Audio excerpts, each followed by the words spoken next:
بسم اللہ الرحمن الرحیم۔ السلام علیکم ورحمۃ اللہ وبرکاتہ۔ جی پیارے دوستو، میں ہوں حافظ وسیم اور آپ لوگ دیکھ رہے ہیں حافظ وسیم یوٹیوب چینل۔ آج ہم آپ کے سامنے جو ہے وہ اذان کا جواب کیسے دیتے ہیں وہ آپ کے سامنے رکھیں گے، تو چلے شروع کرتے ہیں۔ حضرت سعید خدری رضی اللہ تعالی عنہ سے مروی ہے، نبی اکرم صلی اللہ علیہ وسلم نے فرمایا، جب تم مؤذن سے اذان سنو تو اس کی مثل کہو جو وہ کہتا ہے۔ نمبر 2 پہ ہے، حضرت عمر بن خطاب رضی اللہ تعالی عنہ سے مروی ہے، فرماتے ہیں رسول اکرم صلی اللہ علیہ وسلم نے فرمایا، جب مؤذن جو ہے وہ اذان کہے اللہ اکبر تو تم بھی اس کے پیچھے جو ہے وہ جواب میں 4 بار یہ اللہ اکبر کہو، اور اس کے بعد جو ہے مؤذن جو ہے وہ اشہد ان لا الہ الا اللہ اشہد ان لا الہ الا اللہ، آپ بھی اس کے پیچھے یہی کلمات جو ہیں وہ 2 بار دہرائیں گے۔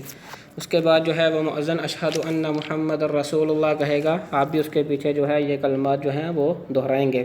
اس کے بعد مؤذن جو ہے حی علی الصلاۃ کہے گا، اور آپ اس کے پیچھے جو ہے لا حول ولا قوۃ الا باللہ جو ہے یہ 2 بار کہیں گے۔ پھر مؤذن جو ہے حی علی الفلاح کہے گا، آپ بھی جو ہے اس کے پیچھے جو ہے وہ 2 بار لا حول ولا قوۃ الا باللہ تک 2 بار یہ کلمات دہرائیں گے۔ مؤذن پھر 2 بار اللہ اکبر کہے گا، آپ بھی اس کے پیچھے جو ہے یہ کلمات دہرائیں گے۔ آخر میں جو ہے مؤذن لا الہ الا اللہ کہے گا، اور آپ بھی جو ہے وہ اس کے پیچھے جو ہے یہ کلمات 1 بار دہرائیں گے۔ تو یہ اذان کا جو جواب تھا، تو حضرت عمر بن خطاب رضی اللہ تعالی عنہ سے مروی ہے، فرماتے ہیں رسول اکرم صلی اللہ علیہ وسلم نے فرمایا، جب مؤذن یہ اذان کہتا ہے اور آپ اس کا جواب دیتے ہیں تو جب آپ فوت ہوں گے تو انشاءاللہ جو ہے وہ جنت میں داخل ہو جائیں گے انشاءاللہ۔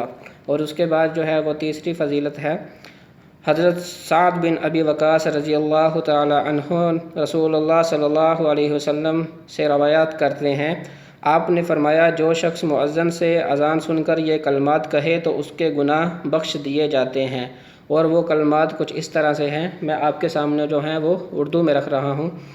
میں گواہی دیتا ہوں کہ اللہ تعالیٰ کے سوا کوئی معبود نہیں، وہ ایک ہے، اس کا کوئی شریک نہیں، اور بے شک حضرت محمد صلی اللہ علیہ وسلم اس کے بندے اور رسول ہیں۔